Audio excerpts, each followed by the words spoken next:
few relations. These, notice, oops, I have a little typo there. Let me cover that up.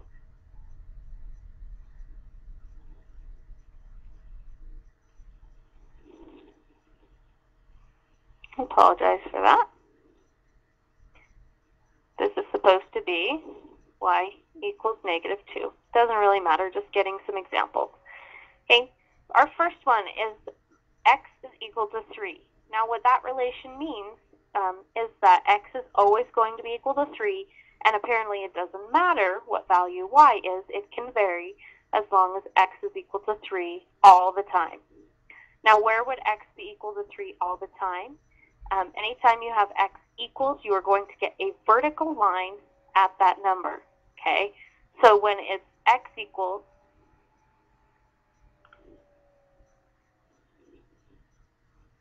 it will be a vertical line at that number, okay? So in this case, that number was 3. We're going to have a vertical line at x equals 3, and that is our graph. I'm going to put lines to indicate it goes on forever, but notice this is the relationship. X is positive 3 for all of these values, and y is lots of different numbers if we were to pick any point upon this line. Okay? Down here we are asked to graph y equals -2. Now when you have y equals, that means y has to be -2 all the time, but x can change. When you have an x equals graph, it was a vertical line. When you have a y equals graph, it will be a horizontal line at that number. So you go to where y is that number, and you draw a horizontal line. In this case, y was equal to -2. So we go to where y is -2 and draw ourselves a horizontal line. Notice that gives us all of the points where y is equal to -2. Our last example down here is x equals 0. I didn't do so hot on the numbering, did I? X equals 0.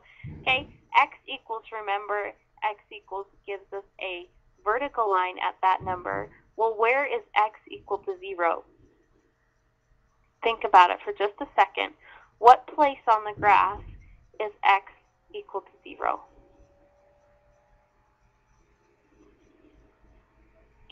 Okay, x is equal to 0 here, and here, and here.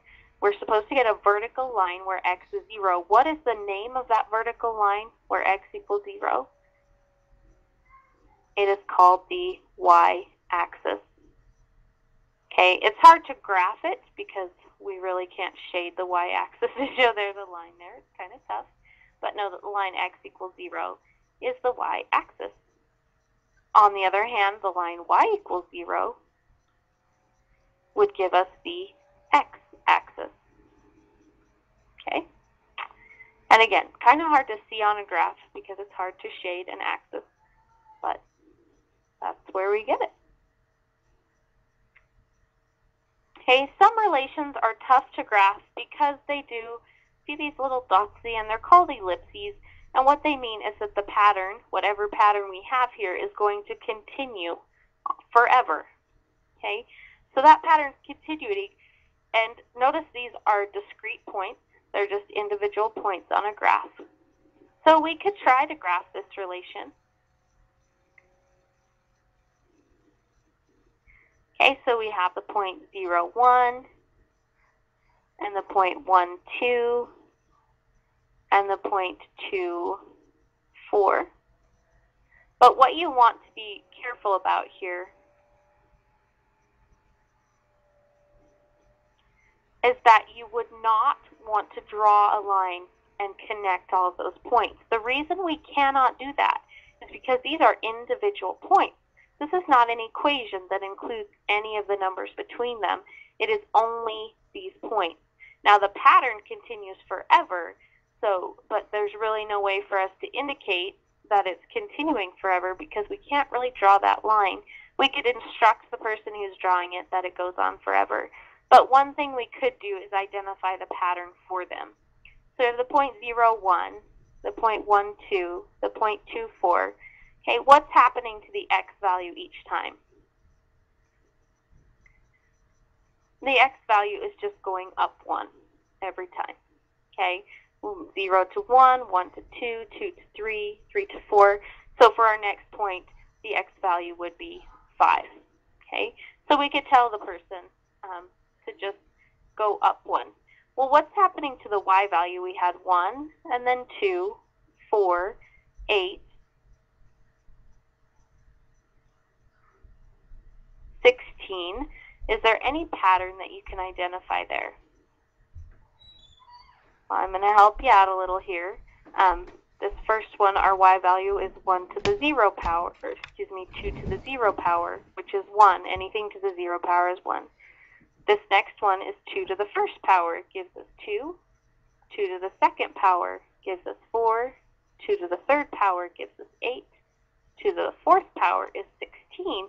So our next point, 5, 2 to the fifth power, would be 32. Okay, so our pattern here is that for the x value, add 1 each time. For the y value, it's going to be 2 to whatever your x is. Does that make sense? Notice on our first point, it was 2 to the 0 power. That was our x value for that point. For the second point, 2, our y was 2 to the first power. Our y here was 2 to the second power. Our y here was 2 to the third power. Okay, so that's one way we could tell someone how to graph this, is give them the pattern that they're going to have to follow. Not all relations are this difficult. Most of them are not.